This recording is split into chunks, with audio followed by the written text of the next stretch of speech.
Hi, everyone. Thanks so much for joining. While we're waiting for everybody to join here, we're going to give everybody about 3 to 5 minutes before we get started. But if everyone would like to put their names and where they're from and what they do in the chat box, so we can get to know each other a little bit, that would be great. And again, we'll start in the next couple minutes here.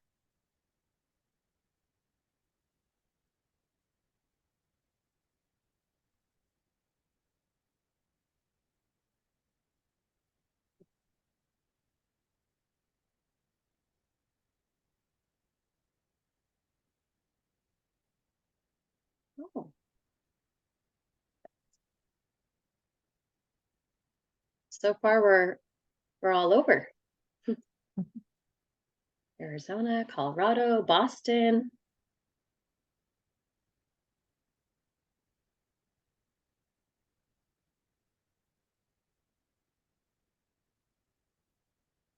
Fellow Graphite in here, Vanessa.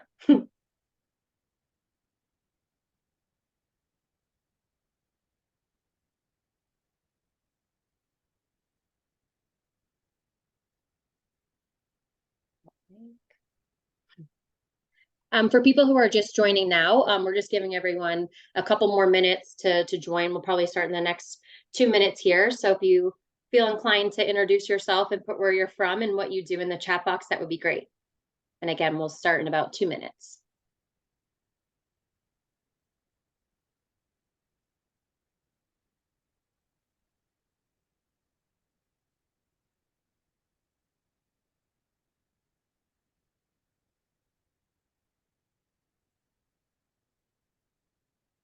East Coast.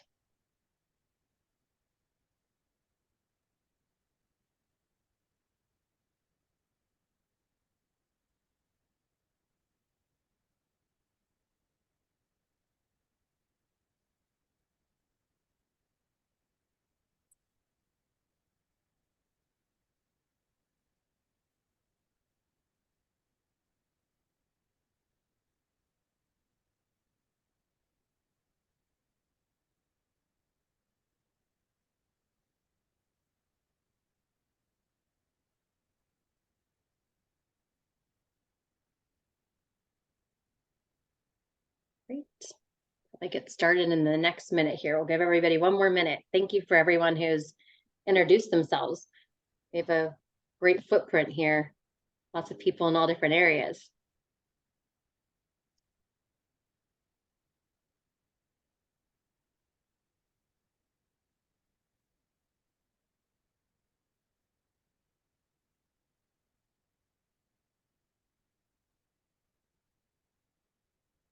All right. All right, Melissa, I think it's time for us to get started here. I'm sure people will trickle in, but just wanted to welcome everybody for joining today's excuse me, thank you for joining today's webinar, the 3 steps to build your personal brand and become a sought after consultant. I'm really excited about today's topic and even more excited to have Melisa Liberman here leading the conversation. She is a business coach for independent consultants, and she's going to have a lot of great information to share with us today. Before I go ahead and formally hand things over to Melisa, I just wanted to take the time to introduce myself. For those of you I haven't had the opportunity to meet over the years, my name is Katelyn D'Orsi. I am the senior manager of the expert network here at Graphite.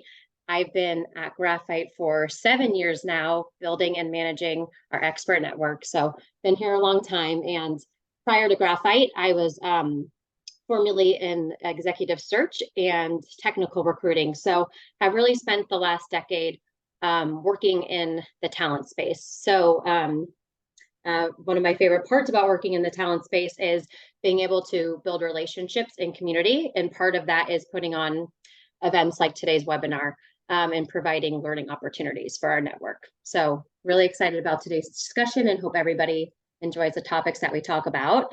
And before formally passing the baton over to Melisa here, just wanted to have 2 housekeeping items. Firstly, this webinar is being recorded, so we will send out the content to you guys via email after the event. And then secondly, there will be a Q&A portion towards the end of the towards the end of the session. So please make sure that you put all of your questions in the Q&A chat box, not the chat where we were introducing ourselves, but the Q&A, so we can field your questions accordingly. And that's all I have on my end. So without further ado, Melissa, I'll let you take it from there. All right. Thanks, Katelyn. I'm so happy to be here. Thank you for having me. I am Melisa Liberman. I am a business coach for independent consultants. I'm also the host of the Grow Your Independent Consulting Business podcast. And I have created 2 proprietary methods, the Launch IC method and the Scale IC method. So those are the backbones of what I use as I'm coaching with my clients. And lastly, I've been in consulting in some form or fashion for the last, I added it up the other day, 26 years, kind of goes by fast. I started out at Accenture, and then I spent a good chunk of my time in corporate America, building a SaaS software company to an exit. So that's, and my responsibility there was building out all of our implementation and consulting services where we implemented the software. So this is what I have lived and breathed my entire corporate career. And I'm excited to talk with you today about personal branding as an independent consultant. So our objectives for today are to really uncover the specific strategies that you can use to set yourself up to stand apart in your part of the industry, so that you're able to attract high impact clients, high impact work, and boost your earning potential. So that is our ultimate goal here. I'm going to break it down into 3 steps for you. First, we're going to talk about the components of personal branding. What is the anatomy of personal branding? And then we're going to talk about how to operationalize your personal brand. I'll share with you the 12 components of an effective personal branding strategy. And then we'll end this with the obstacles that I often see holding consultants back, so that you can avoid falling into those traps and make sure that you're able to leverage this personal brand to its utmost in your business. So that's what we're here for. We'll do Q&A, as Katelyn mentioned, at the end. And then I'll also share with you a personal branding assessment you'll be able to take and some other resources to put what we're talking about into action today. One other thing I meant to mention, if you want the slides for today's talk, don't worry about copying them or screenshotting unless you want to. You're welcome to message me on LinkedIn, and I'll be happy to send the link over to you. So you'll have these, as well as Katelyn mentioned, the recording. Okay, so with that, I would love to, if you can add into the chat, what do you want to take away from today's webinar? What is the one thing that, if you could make sure that we cover it, what do you want to take away from today's webinar? So if you can put that into the chat, and we'll read through those and I'll try to infuse as much as I can into the content as we go. And also for yourself, why are you here? You're spending an hour here with us, and why are you here? What is the purpose of personal branding to you in your business? Okay, and then why does this matter? So I'll give you a few starting points here, especially thinking about what you want to take away. Why does your personal brand matter? The impact of your personal brand, and we'll talk about what it is here in a minute, but the impact of your personal brand is an increase in stability. So often, as independent consultants, that's one of the scariest parts of running our business, is that stability, and avoiding the feast or famine cycles that often, and the roller coaster that can often come with running this type of business. So as you're able to implement a more effective and clear and compelling personal brand, you'll be able to increase the amount of referrals, the amount of follow-on work that you get, and those inbound leads, and your close rate on the types of leads that you're getting through Graphite, for example. You will be able to increase your income when you come across in a more expertly way. For example, you're able to increase your close rates as you're pursuing engagements, close them at higher price points, and start having the ability to disconnect time from money through things like retainers and advisory work and higher level strategy type work. And then finally, your personal brand can lead to an increase in the impact that you're making. So many of us as independent consultants, one of the reasons why we do what we do is we want to be selective about the type of work that we're choosing to take on and the type of clients we're doing that work for.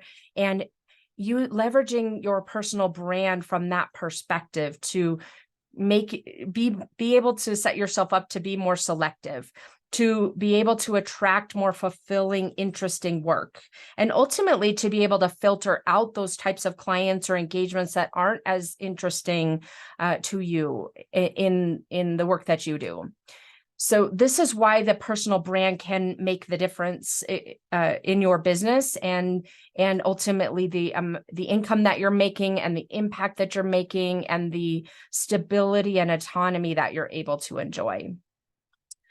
So that's why we're here. Those are the benefits of a personal brand if done effectively. And so now let's start breaking this down into those 3 steps that we talked about. And the first is, what is an effective personal brand? What does it mean? What does it mean to have a personal brand? A lot of times we think about a personal brand as a logo or brand colors. I have a lot of consultants who come to me and say, I've invested in branding and I've invested in a website and I've got all of this ready to go. And while that can be important, it certainly isn't a driver for revenue. It isn't having a logo or certain brand colors isn't going to necessarily make the difference between whether you're landing a role or you're not. And so while this is important and can be so important to have as a cohesive message to the market, there's so much more underneath that is even more critical to make sure you've clearly defined and laid out so that you've got a strong personal brand foundation. And so what is that? Essentially, this personal brand is a way for you to reflect who you are, what you offer, and why you're uniquely positioned to serve your specific ideal and targeted clients to help you stand out in the market. And what that is comprised of, and I want to spend a little bit of time here with you today, what that personal brand is comprised of is what you do, how you do it. So what type of work do you do? Are you an advisory type client? Are you a strategy type client? What kinds of work do you offer to your clients? How do you offer that work to your clients? Are you the type of consultant who loves working with clients in person? Or do you work entirely remotely? Or do you have some kind of a hybrid approach? Do you have a methodology or a framework that you've created as intellectual property? Similar to how I described to you at the beginning that have created several proprietary frameworks.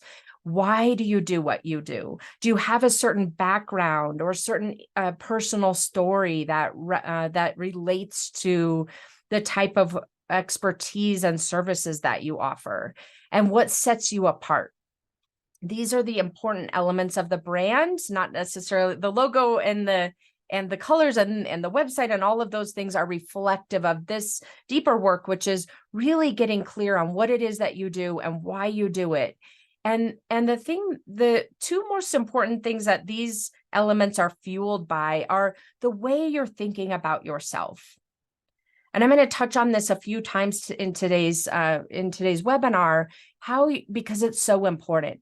How you're thinking about yourself. If you're thinking about yourself as, this happens so often, the scenario where you might have been laid off from corporate and you decided, you know what, I've been wanting to be an independent, and this is now the right time. I'm hearing the story so often right now, especially. How are you thinking of yourself in that context? Are you thinking of yourself as someone who has been laid off and you're going to test out the ability to consult? That's very different than thinking about yourself as, I've accumulated 20 years of expertise and I'm an expert in what I do, and clients are benefit from my expertise and my ability to help them in a consulting capacity. The way you think about yourself really drives whether or not you're watering down your personal brand, whether you're making it so generic that it doesn't stand out. We don't even know what you do really, because I saw someone's personal brand. He gave me a branding map yesterday, and it had almost everything you could possibly think of that like an Accenture or a Deloitte does. Well, you're not branding yourself as an Accenture or Deloitte. You don't have a suite of service offerings that's so wide and so broad that any large company could offer this. You're thinking about this is about you and your personal brand and your expertise and your spot in this industry. And so the way that you think about yourself and giving yourself credit for what it is that you do know and credit for the expertise and value that you are able to offer to the market versus worrying about what you don't know or worrying about how your other consultants are better at this or know more about it than you do.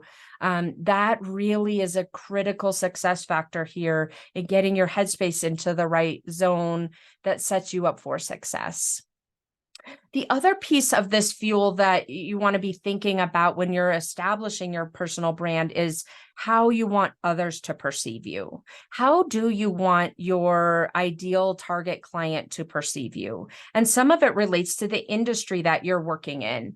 I have clients that are in other independent consultants who live in Manhattan and they work in finance and fintech type organizations. Their personal brand is much more professional, much more serious, much more polished than perhaps other independent consultants, such as, you might be living in the Midwest doing a lot of work with manufacturing type clients that want someone who's more approachable and collaborative and comes across in that way. So really thinking about how you want your ideal clients to perceive you, and then highlighting those aspects of your experience and your personality and ultimately your brand as a result of that. Now, I'm not saying become a different person. I'm just saying what you want to do is really take that raw material you already have and that experience you already have and highlight that in a way that then aligns to how you want that ideal client to perceive you. So those are the elements that make up a personal brand at a very high level. We'll drill into some more detail here in a minute. And those two really important things from a mindset perspective that you want to be considering as you're building out your personal brand, how you think about yourself and how you want that ideal client to perceive you. So ultimately, your personal brand is the foundation that will set you apart and set you up to be known for and sought after for what you do as a client, as a consultant. And that's what creates inbound leads for you. That's what makes your close rate, it makes it easier to close those contracts that you're pursuing. That's what makes it easier for you to build a queue of follow-on work with your existing clients. So now let's talk about, at a high level, we've talked about what is the personal brand. So now let's dive into how to operationalize your personal brand. And so I wanted today to share with you really 12 components, what I call the personal brand stack. This is how to put that personal brand into action. And the first thing you want to be thinking about is who is your target market. Again, you have likely accumulated a lot of experience over the course of your career. You might have worked in a lot of different industries. You might have done things ranging from project management all the way to, really complex type of marketing strategy or tech strategy, for example. You have all of those capabilities. But again, when you're going to market and putting yourself out there from a branding perspective with this huge menu of all of the different types of things that you can do, you end up watering down your personal brand and making it so much more difficult for your potential clients to know that you have the expertise that they are looking for.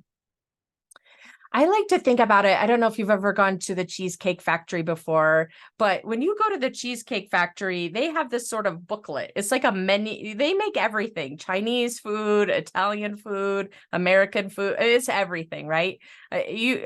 Most people probably go for the cheesecake, but there's just all of these things. Versus if you go to In-N-Out Burger, you're able to, you go there, you know that they have basically hamburgers, fries, and shakes. That's it. Now, there's a secret menu. So their brand is all about hamburgers, cheeseburgers, and fries, basically, and shakes. And you know that if you want that, that's a great place to go.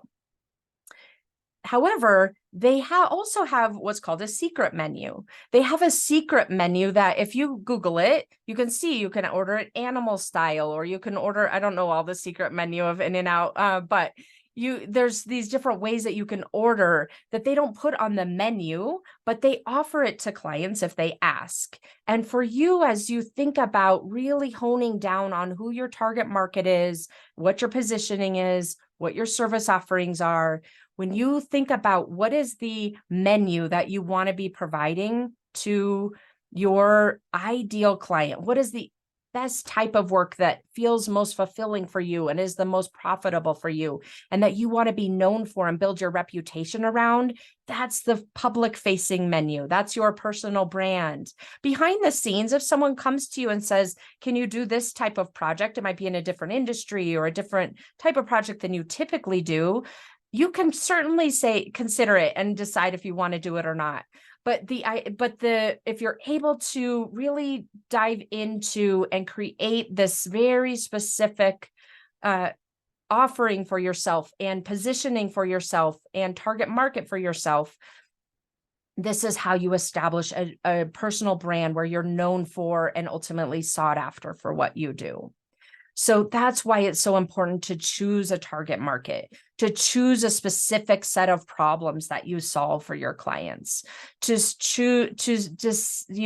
establish your positioning. Are you someone who works in fintech on the East Coast? It might be different than working for high tech in the Bay Area, or manufacturing clients in the Midwest. Whatever that looks like, aligning your positioning and your service offerings and your target market, so all of that reflects your personal brand and is aligned to what resonates with your ideal clients. You want to think about your go-to-market plan and build that around those elements as well. So a go-to-market plan are things like, how do I acquire clients? I might acquire some of those clients on Graphite. I might acquire clients through referrals.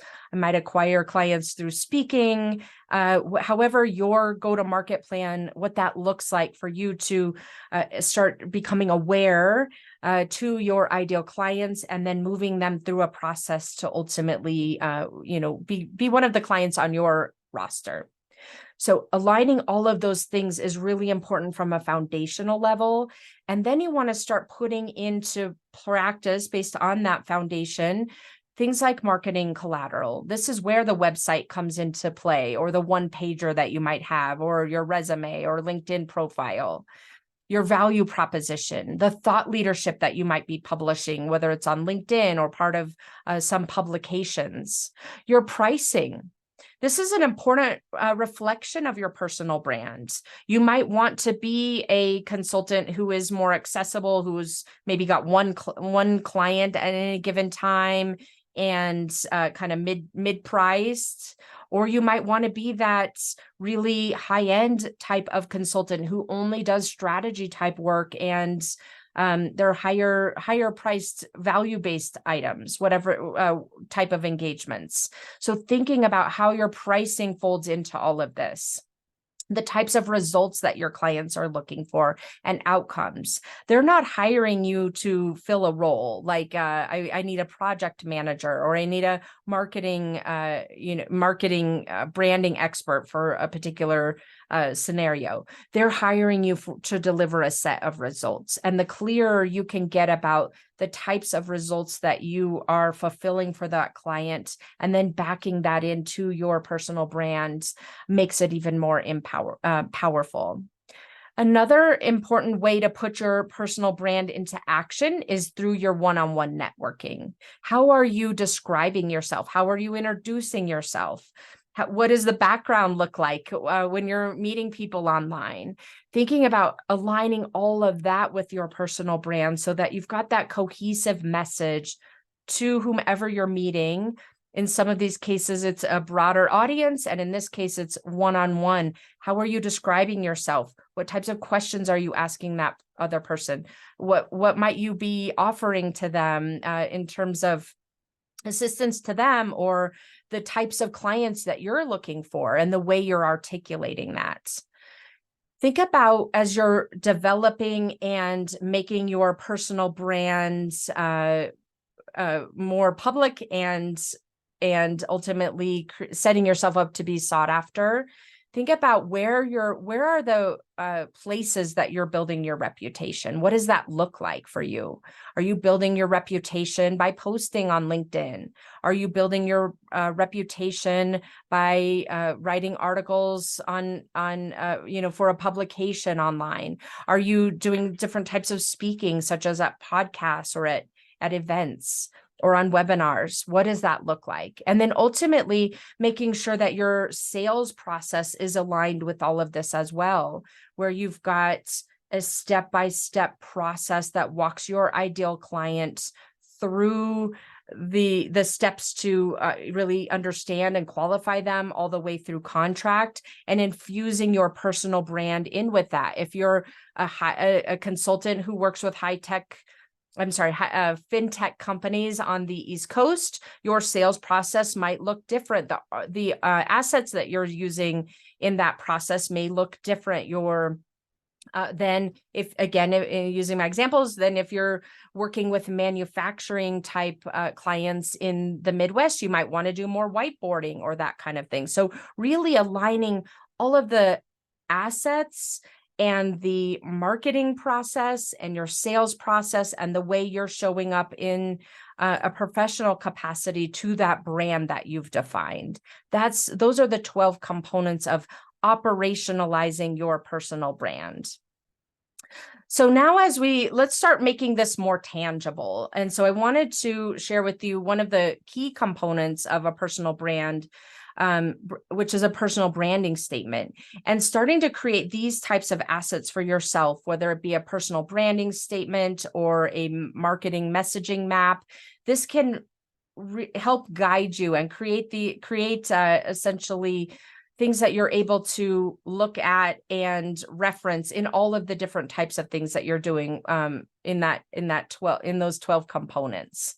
So your personal branding statement, when you start thinking about it can be very simple. I work with fill in the blank. It might be a target market, such as an industry or a type of, as I work with CEOs or CFOs or a size of company, to do something, create an outcome, help them to create an outcome that they want to create so that they're getting the results that they're looking for. Having this kind of statement for yourself that you can constantly go back to and remind yourself of, and then infuse into those other 12 components, is incredibly valuable so that you're not watering down the brand. So I'll give you some examples. ABC Consult. So let's take a step back before I dive into these. You may want to brand yourself as a person, Melisa Liberman Coaching, or you may be the only person delivering in your firm, and it's all about you're building up a brand about yourself. If you have the goal of eventually building out maybe a micro boutique or a smaller type of a consultancy, you would then start thinking about yourself and branding yourself in a way that is a consultancy. Even if you don't yet have subcontractors or employees, you know that that's what you want to set yourself up to do. I have one client, an independent consultant. He just started at his company. It's just him right now. and his wife does some stuff behind the scenes, but he knows that he wants to build a real, a mid-sized consultancy in the next 5 years. And so even when we meet together, he's talking about we did this, we did that. I know it's him, just him right now, but he's in his mind, he's creating this picture for himself of the firm that he wants to create. And he's got subcontractors that he's already pulling in to different types of engagements, but he's got it in his mind and is so clear about his positioning. And that's how he's able to verbalize it. So with that, let me give you a few examples here. First is ABC Consultancy is an organizational change consultancy that works with healthcare companies to integrate the people side of mergers and acquisitions, so they're not one of the 83% that fail. So specific, organizational change, healthcare companies, people side of M&A, which is, M&A is a very vast topic. So we're narrowing this down and then helping them to see, why does this matter? So this gives you an example of how you might, again, really niche down and be very clear about what it is that you do, knowing that you always have that secret menu that if people are coming to you and want you to do some other work that is an M&A, for example, that's not a problem. You're happy to consider it. I'm a customer success consultant who works with mid-sized software companies to increase their client retention. So clear about what type of work you do, who you do it for, and why. And the last example, XYZ is a global consultancy specializing in reducing speed to market for clean energy startups. So again, very, very specific about why they're doing what they do and who they do it for, and that it's a global firm, which is important in this particular scenario because there's so much going on around the world from a clean energy perspective. So hopefully that gives you some examples of how you might put this personal branding into action from a very specific sentence perspective. And of course, once you have this sentence built out for yourself, then you can infuse it into all of these different personal branding stack elements that we talked about earlier. Okay, so now let's move on to something that is really important. A lot of times we think I either got it right or I got it wrong. You're probably going to get it wrong as you first start out, which is not a problem. Or whatever right or wrong is in this case, there really isn't one, is my point here. But it can be refined. It's important to think about this as a scientific method type of a process where you're going to define your best guess as to what you want your personal brand to be and what the elements of it are. And then you're going to put it into action using some of those 12 components I gave you. And then you're going to think about that from a testing perspective. So when you're talking with, for example, someone in a one-on-one networking type of a scenario, and you describe what you do and why you do it, and you're coming at it from the positioning that you've defined for yourself, you want to be really curious about the feedback that you're getting. Does it resonate? Looking at their reaction, their body language, or are they confused, or does it not make any sense at all? One of the great tests, I had a independent consultant the other day tell me that they explained to their wife what they did. They had just started their business and they said what they did, which they had been doing in corporate for, 15 years. So it was not a new concept. Their wife had no idea what they were talking about. And it gave them such a good set of inputs to really make it more simple and clear and specific. And so you want to just always be in this mode of, this is not something you just set and forget. This is a living, breathing process in your practice in order to, again, the goal here is to be sought after and to ultimately grow your practice and your impact as a result. So that leads us to the third component here, and then we'll go into Q&A. The third component are the obstacles that prevent you from impactful personal branding. So we've talked about what is personal branding at a high level, how do you operationalize it and put it into practice and iterate, test it and iterate it. And now I want to point out to you the obstacles that you will likely encounter if you haven't already. And this is really important because a lot of times we think these obstacles, there's something wrong with us, or we're the only one who experiences these types of obstacles. And I will share with you that these are these obstacles that I'm about to share with you are I hear them so often. And if these resonate with you, I think it's really important to know that this is common and there are ways to work around it. And I'll share with you here after we get through the 4 obstacles, 6 ways to overcome them.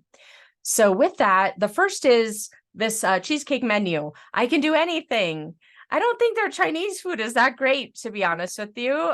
Their cheesecake is very good, but you know, if you're trying to do everything for everyone, you're going to not be as good as if you had a specialization.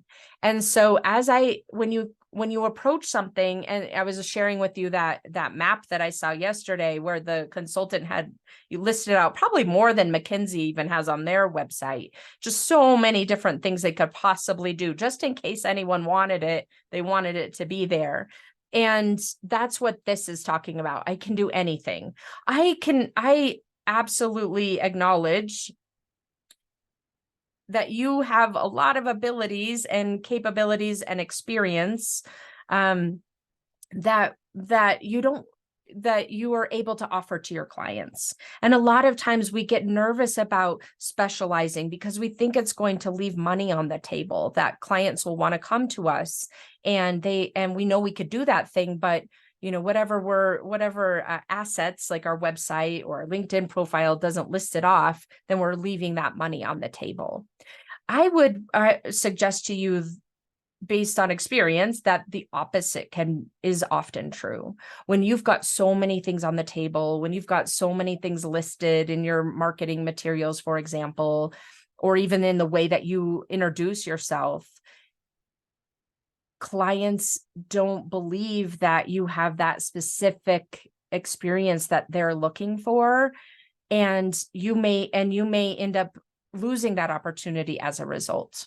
You may also not be attracting opportunities of that specific type of specialization that you have because clients aren't able to understand what it is that you're talking about in your specialization. So thinking about I can do anything opens you up to a lot of opportunities can actually be the opposite, where when you're specializing, that can open you up to so many more opportunities, ultimately to build your reputation and to increase your ability to your income and the impact in the area that you've selected to focus in on. The other common obstacle that I see so often is consultants telling me I'm not that unique. Underlying so many, even though we're experts, right? You're an expert in what you do. You're a consultant. You're someone who clients go to for your specific experience and your specific knowledge and your specific body of work. But underneath that, for so many consultants, there is this idea that 2 things that I often see: things that come naturally to us, we don't place a value on them. We don't realize how valuable or how unique those things are. We also might discount and overlook our expertise, thinking that other consultants have more of something that we don't have. It is human nature to be in this position if that's where you're at. And really recognizing that and I will share with you here in a moment some of the techniques to overcome that. The third obstacle I often see as it relates to building out a personal brand is what I call a misaligned self-identity. And that means that for so long, you might have been in corporate. I was there for 12 or 15 years, And my whole identity was wrapped around the title that I had and the company that I worked for and the kind of that brand name behind the company. You might be in a similar situation where your self-identity is really wrapped up in that corporate world as an employee, the hierarchy that you were in as an employee, and the way that you thought about things as an employee, having a whole ecosystem around you of sales and marketing and finance and all of those types of things in the infrastructure, and starting to recognize and reposition the way that you're thinking about yourself as a business owner can be so important to the success of your building your personal brand. A couple of examples here that I think are important are thinking about yourself. A lot of times when you're thinking about the stakeholders that you sell to or that you interview with for certain engagements, oftentimes in your corporate experience, they might have been above you in the org chart. If you're just looking at it on a piece of paper, they would be what's considered in that vernacular a superior to you or a skip level to you, or those types of terms are what we often use. And it makes us think of ourselves as someone who is below that person, less than that person. We could have a different conversation about whether that's healthy or not, but that's not what we're here for. What we're here for right now is to recognize those structures in your brain that might make you come into a conversation with a potential client in a more subordinate thought process, in a more kind of thought process of you're needing something from that person versus as a peer to that individual that you're interacting with, that stakeholder, or that person who would be engaging you at the corporate client. So really thinking about your self-identity now as a contractor, as an independent consultant, is so important as you're thinking about how you portray yourself and how you position yourself and your messaging and the way you're interacting as a business owner. You're no longer just a whatever. When I first started out, I called myself, I was an executive at the software company. I was on the executive team, all the things. And then when I left and became a consultant, I started out by calling myself just a project manager. That is not reflective of what my experience was, but it was reflective of at the time what my self-identity was. And spending the time to rebuild that is really important and not something most of us talk about needing to do, but that is a really important success factor. Okay. The last obstacle that I often see is I'm not ready. So you might have left corporate and you might be ready to, start landing your first clients, or you might be pivoting a little bit in the type of work that you do. And you are thinking to yourself, I'm not ready yet. I see so many mistakes of consultants going out and spending a lot of money and a lot of time on a website, for example, or spending so much time on their LinkedIn profile or their resume, or trying to get all of these assets up and running, one pagers. None of what we've talked about today on the physical side, the logo, the branding, the resume, the one pagers, any of that is a prerequisite to you landing new client work. You can go update your LinkedIn profile today to reflect the brand that we've been talking about. It should take you 30 minutes or maybe an hour, and you're ready to go. When we think about, I need to do all this branding in order to be ready, I better go get a logo from, my neighbor is a graphic designer. It's really just an elegant way of procrastinating and not putting yourself out there to sell yourself to do this type of work. So want to point that out to you here as we're working.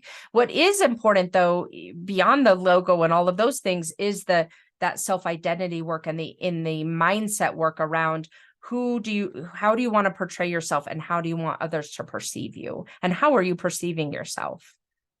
So as we're wrapping up here, I want to share with you the 6 ways to overcome those personal branding obstacles. And they very much relate, a lot of them, to mindset and the way you're thinking about things. The headspace for the first one, for example, is you want to get into the headspace where that's driven by the thought process of, there are clients out there who want my expertise and help. versus thinking about, well, there are other consultants who are better at this, or there are other consultants who have a brand name behind them, or clients won't want or need this, or clients, I don't want to leave money on the table by specializing too much. Really getting yourself into that headspace that we've been talking about through today's conversation is so incredibly important. And if I only gave you one thing to do, it would be getting yourself into the mindset of the expert who is more than qualified to work with the ideal types of clients that you want to work with, and who has that requisite experience. And how do you reflect that and communicate that, and making all of that aligned? A way to put this into practice too is to talk to one person. So as you're thinking about building out your personal branding and the messaging and those 12 components that I shared with you, a lot of times we kind of think about this sort of anonymous sea of target clients, and it can water down the messaging. If you think about one specific ideal client, it might be the CTO at, XYZ company. Think about that particular person. And as you're writing out and creating your personal brand, what would you be saying if you're talking to that one specific person? For example, if you might even just, how would you introduce yourself to that person? And that can help you to get really specific and clear when you're building out the brand. Ask yourself, so what? A lot of times we say, I'm an organizational change consultant. Why does that matter? Really asking yourself the question of, why does this matter? What is the ultimate result of what it is that I create for clients? Even let's say you're a project manager. Why do they need a project manager? What is the ultimate result of the projects that you manage, in order to reflect that back to them in your personal branding? And then finally, think about and uncover and emphasize your uniqueness. Don't tamper it down. Figure out, you may interview past clients or colleagues or friends and family, and get really clear about what stands out to them about you that you might be overlooking. We talked about this a moment ago, but branding is all about testing and experimentation, and it's never something that's done. You're always wanting to think about that. And I would recommend putting it into your business routine so that you're constantly reevaluating it and shifting it and looking at the results you're getting, and then adjusting it so that if you want other results, you're thinking about this as part of your business processes. And then we talked about this a minute ago, but I want to point this out again, which is including your personality as a differentiator. Are you approachable? Are you someone who's really collaborative? Are you more of an ivory? This kind of has a bad connotation, but are you someone who's serious and more ivory towery type? And that really resonates with those financial services clients, for example. Or are you direct? Are you direct and straightforward? How do you want to think about infusing your personality into the situation as a differentiator? So with that, before we jump into the Q&A, it would be great if you could put in the chat what you took away from today's webinar. Would love to hear what one or two takeaways are, and hopefully this gives you a lot of food for thought as you're starting to continue evolving your personal brand. Katelyn, I think we're ready for Q&A. I wanted to just point out a couple of resources before we do. I created an independent consultant's personal branding assessment for you. So this is the URL. We'll put it in the chat here in a minute, and you'll walk through, I think it's 17 questions, and then we'll give you a specific score and specific action steps for you to take to increase your score. And I've got a couple of podcast episodes relative to this today's topic, so you can find those there. And if you want to know more about my coaching, I put a link there as well. So with that, let's dive into questions, Katelyn. Yeah, absolutely. And feel free to add in any of your additional questions to the Q&A chat. But to start off here, Melisa, first question is, I haven't worked on my personal branding yet. What's the best first step to get started with building out my brand? Great. Yes, I would sit down and take that map that I gave you, the two visuals that I gave you, and do a lot of brainstorming. Think about what it is that you want to offer to what is the ideal work that you want to take on? What is the ideal type of work that you want to take on? What is the ideal type of client you want to attract? What is your background that maps back to that? That type of work. Reverse engineer the ultimate outcome that you want to create, and then build your brand based on that. Pick out the things from your experience and your background and your personality that map to those ultimate results. So often we do the opposite. Clients come to us, whether it's, through Graphite or through a market, through a referral or through former colleagues, for example, and we kind of cobble together what we're doing as a consultant and sort of let whatever's coming to us send us down the path. And that's a very reactive business model, whereas there's nothing wrong with that, but we don't want to build our personal brand from that reactive place. We want to build our personal brand from the place of really knowing what it is we want as the ultimate outcome. You can think 3 years ahead and think, what is that business? Like the example I gave you about the client who has been calling himself we. He wants to build this, this international company. And so that's how he's approaching it. And so that's what I would recommend to you. Perfect. Thank you. This is a great question. How can my personal branding create leads? Great question. How can your personal branding create leads? It goes back to that creating a very specific specialization for yourself, which is a combination of what it is you do and your specialization and expertise that's combined with a market need for your ideal clients. And when you're able to get very clear about what it is you do, why you do it, and who that ideal client is, and why they care about it, and making yourself visible to those ideal clients in that way, you will start to become known for what it is that you do. I have an independent consultant that I work with, and she is very focused in on doing retention work as a consultant to mid-size companies in Texas. So is very specific. She's built a reputation because she's going out. It's clear on her website, for example, what she does and who she does it for. And she also does a lot of speaking and writing around these topics. And as a result, she's built a reputation for herself. She's visible. And when potential clients have a problem, that they think of her as a result. Someone else asked here, is there a link to the 12 branding components that you mentioned?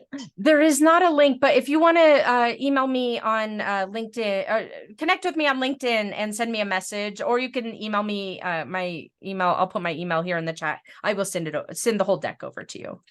Perfect. Thank you. And I'm actually going to resend the assessment here, I think, to everybody. And I'll also put your contact information in there, Melisa, as well. Okay. That sounds good. Oh, Katelyn, I'll also give you the link for the presentation. We could put it in the replay email as well. Perfect. Great. Thank you. So the next question is, and I think we have a couple minutes here. We have a couple more questions, is where does my resume fit into my personal branding? Yeah, it's really important. It is, if you're using a resume as part of your process, like if you're going through Graphite, for example, oftentimes you'll be asked for a resume. And so it's important that your resume is reflective of that personal brand. And thinking about your resume, it is not the purpose, the job of your resume is not to land a full-time role. So you want to be thinking about leveraging the resume in a way that looks more like what you are, which is a business owner, a consultant, an expert, and positioning and infusing your personal brand into that resume from that perspective. So that you want to be thinking, again, you've got to put yourself into the headspace of, I'm a business owner. This is how I want to be perceived. And then write your resume, update your resume or your LinkedIn profile, for example, from that perspective versus the way you probably have done it so oftentimes in the past from an employee perspective who might be pursuing full-time type work. This is a good question too. Is it helpful to mention your personality, example, your strengths as a subset of your personal brand as a way to share a side of my personality that resonates with with a potential client? Yeah. I think you just want to get creative about how you infuse your personality or your story even into the way you're interacting. So you wouldn't just put it as bullet points, for example, in your LinkedIn profile. I'm collaborative. It's more about the way it's informing the way you're wanting to proactively show up and the way that you want to be perceived by those potential clients. So it might be that you decide that you are, if you want to be known as someone who's very collaborative, like I gave you this example a little bit earlier, but you might set up a process where you're doing a little bit more whiteboarding or that type of thing in discovery type calls versus something that's more formal. Like my client who works with financial services type clients has a very formal agenda and it's very buttoned down. So thinking about your personality and how can it be reflected in the way you're communicating and your business processes, and the stories that you tell, in your in any thought leadership that you're publishing or in any speaking that you're doing, that's how the personality typically will come into play. Thank you. Another question here is, other than LinkedIn and word of mouth, can you suggest other places to market yourself? Great question. There are so many different opportunities. We live in an amazing age to be entrepreneurs and consultants. And so there's so many different ways you can, the ones that have seen to be most impactful right now are a lot of speaking type engagements. In the past, we think about speaking means I've got to be on some stage at the Salesforce conference or event or whatever, something huge and it requires an a proposal to get into it and all of that kind of thing. Right now, you have so much opportunity to be a thought leader and to speak about the types of work that you do and the case studies that you do to help other stakeholders in that type of industry. So speaking and writing and engaging in online forums or communities where your ideal clients have accumulated. Really thinking about where are the most important kind of grounding principle here is think about where your ideal clients is hanging out. Who might have already accumulated your ideal clients. Maybe most of your ideal clients leverage Salesforce as a CRM. So what might that look like to engage with them? Thinking about what kinds of things those ideal clients read or what kind of things they consume, and then building your marketing plan around that. Perfect. Thank you. Mm-hmm. I think we have time for one more question here. And if we didn't get to your question, we can address them via email afterwards. But if people have additional questions to work with you moving forward, what does the next best step look like? Thanks. Yeah, no problem. You can just go to my website, you can go to my calendar, consultmelisa.com. My name is missing an S, so you'll see it there. And you'll see my calendar and you can book a call and we'll talk about what your specifics are and whether coaching would be a good fit. Perfect. And I think we may have room to answer part of this question, but because I think it's a good one. The last question here, do you recommend showing that you have your own business on LinkedIn within your personal LinkedIn profile, or should you create a separate account for you as a business to avoid turning off any potential full-time employers due to conflicts? Okay, so Sorry, the first answer to that question is I would always set up a business profile and a personal profile for the purpose of the simple purpose of linking them together and making your LinkedIn profile, your work experience on your LinkedIn profile look legitimate. You don't want the default logo, for example, there. You want your logo. That's one of the only reasons why logo might matter. So be sure to do that. I personally, right now, the way LinkedIn works, I would use LinkedIn, my personal profile right now, They can always change the way the algorithm is and all of that. But for right now, I would put all of your thought leadership and that type of thing on your LinkedIn profile. And in terms of conflict of interest, that is definitely something to consider. But thinking about how do I sell what I do? If you're kind of juggling full-time and contractor type work, thinking about how can that be a benefit to those organizations that you're talking about, versus a potential detractor. Thank you so much. And that just about puts us ending right on time. Thanks so much, Melisa, for your time and for answering everybody's questions. Again, we'll be sending out an email to everybody who registered and everyone who joined today with all the with the video, with the live webinar that we have, as well as Melissa's contact information and a link to the assessment so that everybody can take it who's interested in taking it. Any last words, Melisa, before we wrap up here? Thanks for having me. And I just recommend going and listening to the podcast and just putting what we talked about in action. I know I go to webinars and sometimes I move on to the next important thing, but you spent an hour here. So take one of the things, whatever your takeaway was today, and go start working on it, so that you can further build your reputation. Thanks so much, Melisa, again, and I hope everybody has a great day. Thanks so much for joining.